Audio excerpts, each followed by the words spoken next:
안녕하세요. 제게는 30 중반을 넘어가는 형이 있습니다. 이 얘기는 제 형과 형수님에 대한 이야기입니다. 지금은 30 중반을 살짝 넘은 젊은 나이에 벌써 300억대 부자지만 예전엔 정말 한심한 청년 백수에다 형수님은 술집 아가씨 출신인 두 분의 이야기입니다. 제 형은 어릴 적부터 머리가 비상해서 주위 사람들의 기대를 혼자 독차지하며 자랐습니다. 지금 생각하니 그게 형한테는 큰 부담이 되었을지도 모른다는 생각도 드네요. 항상 1등만 하던 형이 고등학교에 들어가면서부터 공부에 흥미를 잃기 시작하더니 끝내는 지방에 별로 유명하지도 않은 대학에 들어가더군요. 군대도 다녀오고 졸업까지 했는데 취직도 못하더니 자기 방에서 하루 종일 게임을 하는 것도 아니고 그냥 하루 종일 각종 포털 사이트를 넘나들며 인터넷만 하더군요. 쓰잘데기 없는 인터넷 뉴스부터 각종 정보 검색으로 하루 종일 시간 때우고 말이죠. 저러고 말겠지, 곧 취직하겠지 하면서 기다려주곤 했지만 몇 년째 그러고 있으니까 가족들은 답답하죠. 사람도 안 만나고 햇볕도 안 보고 외출도 안 하고 방에 틀어박혀서 몇 년째 그러고만 있으니 정신병인가 싶기도 했죠. 그런 사람이 한두 번 외출을 하기 시작하더니 회사를 다닌다고 하더군요. 큰 회사는 아니고 직원도 몇 명 안 되는 아주 작은 회사라고 했습니다. 월급도 정말 터무니없이 적게 받고 제 형을 묘사하자면 아주 순진하고 선량합니다. 그런데 숫기가 별로 없는 성격이었습니다. 언제나 허허웃고 마냥 사람 좋아 보이는 이런 형이라서 연애를 못하더라고요. 직원이 몇 명 안 되니 사내 연애도 불가능하고 그렇다고 동호회를 다니며 연애를 해보려 시도하는 성격도 아닌 것 같고요. 보다 못해서 제 후배 중에서 예쁘고 똑똑하고 모든 면에서 괜찮은 애들을 몇 명 소개시켜줬습니다. 그런데 여자애들이 하나같이 하는 말이 사람은 좋은데 재미가 없다면서 남자로서의 성적 매력이 없다고 그냥 삼촌 같다고 이렇게 애프터를 거절하더라고요. 하긴 옷도 세련되게 못 입고 농담도 잘 못하고 차도 없는 사람을 그 친구들이 좋아할 리가 없겠죠. 그런 형이 언젠가부터 연애를 한다고 하더라고요. 그런가 보다 하고 말았는데 반년 정도가 지나더니 결혼하겠다면서 여자분을 하나 데리고 왔는데 이건 뭐 쑥맥 같은 형하고는 어울리지도 않을 정도의 미인을 데려왔더라고요. 키도 170이 넘어 보이고 날씬한 데다가 얼굴도 얼마나 예쁜지. 제가 지금껏 봐왔던 미인들 중에서 5손가락 안에 꼽을 정도로 상당한 미인이었습니다. 아무튼 어찌어찌해서 결혼을 하고 작은 전세방을 구해서 나가더군요. 지금부터는 형이 주말에 저를 형 자택으로 불러서 해준 이야기입니다. 형 집에 도착해서 간단한 요리와 맥주를 마시면서 고백할 게 있다면서 말하기 시작했습니다. 형이 회사를 다닐 때 형이 맡은 프로젝트가 잘 끝나서 사장이 크게 한턱 쏜다며 여자들과 노는 술집으로 갔답니다. 여자에게 쑥맥이었던 형은 제대로 놀지를 못했고 구석에서 어색하게 앉아있다가 같이 앉은 아가씨와 맥주를 서로 따라주고 홀짝거리면서 얘기를 주고 받았답니다. 형은 그 아가씨가 참 마음에 들더래요. 다른 직원들은 각 파트너를 데리고 방을 나섰고 형은 그냥 조금 걸었으면 좋겠다고 하면서 아가씨와 길을 걸으면서 이런저런 얘기를 나눴답니다. 좋아하는 노래, 영화 같은 얘기부터 별의별 얘기를 다 나눴다고 하더군요. 정말 오랜 친구 같은 느낌이 들더랍니다. 지루한지 모르고 얘기 나누며 그렇게 걷다가 호텔로 갔대요. 사장이 준 돈으로 방을 하나 얻어주고 아가씨를 객실 안까지 같이 가지고 그냥 나왔대요. 매일 원치도 않은 술 마시고 사랑하지도 않는 낯선 남자와 있어야 하는 게 얼마나 힘들까 하는 생각이 들었답니다. 그래서 그날만큼은 남자한테 시달리지 않고 푹 쉬도록 혼자 방에서 숙면 취하라고 말해주고 나왔다고 하더라고요. 근데 형이 부탁이 하나 있다며 이렇게 재미있게 대화를 나눠본 게 처음이라고 친구하면 정말 기쁠 것 같다고 해서 전화번호를 얻었답니다. 그렇게 문자도 주고받고 가끔 전화도 하면서 친구가 되었다고 하더군요. 또 친구에서 연인이 되었던 거죠. 형수님 말씀으로는 매일매일 그런 일상의 몸과 마음이 너무 힘들었는데 형 같은 친구는 다른 세계에 사는 친구를 하나 얻은 듯한 느낌이었고 지친 일상을 잊게 해주는 휴식 같은 사람이었다고 하더군요. 그렇게 가까워지면서 연인으로까지 발전했는데 형이 결혼하자고 할 줄은 사실 기대하지 않았답니다. 그런 일 하는 걸 알면서도 결혼하자고 하는 사람은 없으니까요.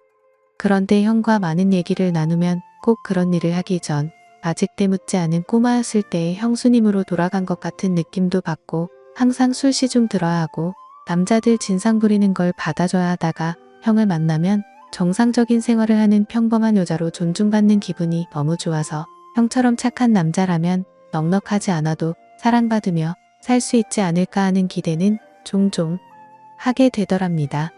그렇게 서로 마음을 확인하고 결혼하기로 약속을 했고 형수님은 다행히 빚이 없어서 큰 탈 없이 업소일을 그만둘 수 있었답니다. 결혼 후에 형이 회사를 관두고 음식 파는 가게를 시작하고 싶다고 해서 부모님께 2억을 빌려서 가게를 냈고 예상 밖으로 돈이 더 들어서 형수님이 예전에 일하면서 모아둔 1억 5천까지 보태서 시작했는데 3개월 정도까지 안 되다가 점점 단골이 늘고 해서 소문이 나면서 북적이기 시작했답니다. 한번 불 붙으니까 걷잡을 수 없이 장사가 잘 되었다고 하더군요. 돈 버는 재미에 힘든 줄 모르고 일했답니다. 그러다가 창의력이 뛰어난 형이 남녀노소 좋아할 만한 신메뉴도 개발하고 마케팅도 하다 보니까 동업하자는 사람들도 찾아오고 분점을 내달라는 사람들도 찾아오더래요.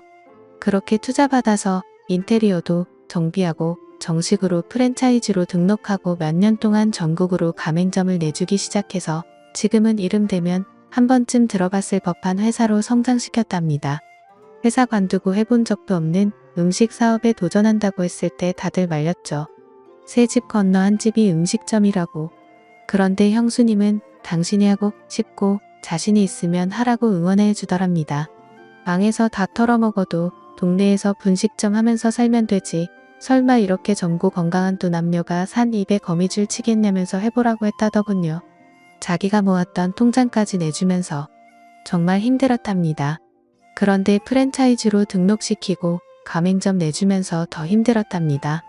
자기가 까딱 잘못해서 자기 믿고 가맹점 낸 점주들이 망하면 가맹점 하나, 단 가정 한 개가 파탄난다는 책임감 때문에 잠을 못 잤답니다. 하루에 2에서 3시간 정도밖에 안 자면서 소스 개발, 메뉴 개발, 투자자들 찾아다니고 시장 분석하러 다니고 점주들 장사 잘하라고 자기 노하우 담은 책자 제작해서 돌리고 그랬답니다. 다행히도 저희 형 프랜차이즈는 안정적으로 자리 잡아서 아직도 꽤 후한 평가를 받고 있답니다. 그래서 지금은 형 나이대에 흔치 않을 만큼 큰 돈을 벌었고 반포에서도 상당히 큰 집에서 살고 있습니다. 그렇게 숫기 없어서 연애도 못 해보고 거절만 당하던 형이 이젠 물 만난 물고기처럼 완전히 딴 사람이 되었습니다. 자신감과 의욕도 넘쳐 보이고 완전히 노련한 사업가처럼 보입니다. 비싼 맞춤 수트 입고 기사까지 있는 차를 타고 다니니까 제 형이지만 참 다른 사람처럼 느껴지더군요. 이래서 사람 팔자 알 수 없다고 하나 봅니다. 형은 지금도 바빠서 집에 늦게 들어가고 주중에 형수님과 시간을 보내주지 못해서 늘 미안해서 수시로 형수님한테 전화 걸어서 사랑한다고 말해준답니다. 그리고 주말, 주일은 정말 중요한 일이 있지 않은 한 오직 형수님과 아기만을 위해서 시간을 보낸다더군요. 주말, 주일은 형이 청소하고 설거지하고 요리까지 해서 먹인답니다. 주중 동안 그렇게 일하고 주말까지 그러면 힘들지 않냐고 하니까 자기는 사랑하는 아내랑 아이를 위해서 음식하고 설거지하면서 쉬게 해줄 수 있다는 게 너무 행복하답니다. 아내랑 아이 얼굴만 봐도 행복해서 피로가 풀린다고. 형수님은 업소일 하면서 너무나 간절히 평범한 생활을 꿈꿨었기 때문에 집에서 집안일하고 아기 키우고 형 옷 세탁하고 다림질하는 게 너무너무 행복하답니다. 저희 형수님 그렇게 부자가 되었는데도 명품백이나 시계나 외제구두 같은 거 갖고 있지 않은 것 같습니다. 형수님 말로는 주말에 형님이랑 정원에서 배달시킨 치킨이랑 맥주 한 캔씩 먹으면서 얘기하는 게 너무 행복하답니다. 딱 그만큼의 행복도 감당할 수 없을 정도라면서 형수님은 매달 부모님께 월급 정도의 용돈도 넉넉하게 보내주시고 우리한테는 볼 때마다 용돈도 주십니다.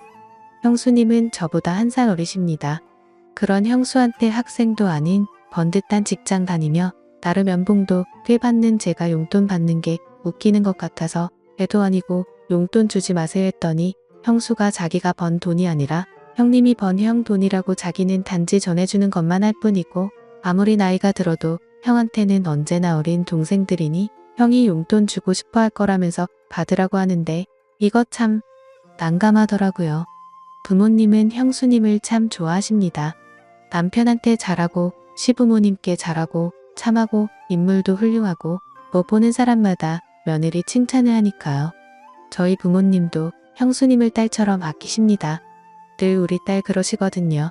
처음엔 형수님 외모가 너무 바비 인형 같아서 어리숙한 형 등쳐먹으려는 꽃뱀이 아닐까 하는 의심도 했었지만 지금은 존경스러울 정도입니다. 시부모님과 우리가 형수님께 너무 잘 대해줘서 형수님은 자신의 과거에 대해 숨겨온 것에 대해 지금껏 늘 죄책감을 갖고 살았답니다.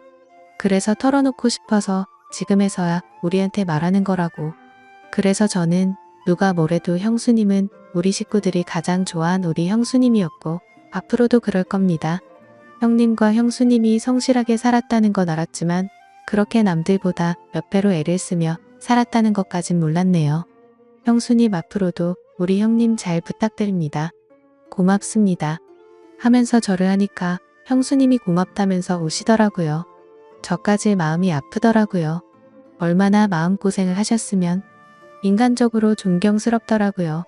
잠도 못 자고 남들보다 더 했으며 살았고 그 정도의 큰 규모의 사업체를 잘 이끌어가고 있고 부자임에도 사치하지 않고 참 건전하고 예쁘게 사는 걸 보니 내 형님, 내 형수님이지만 인간적으로 너무 보기 좋습니다.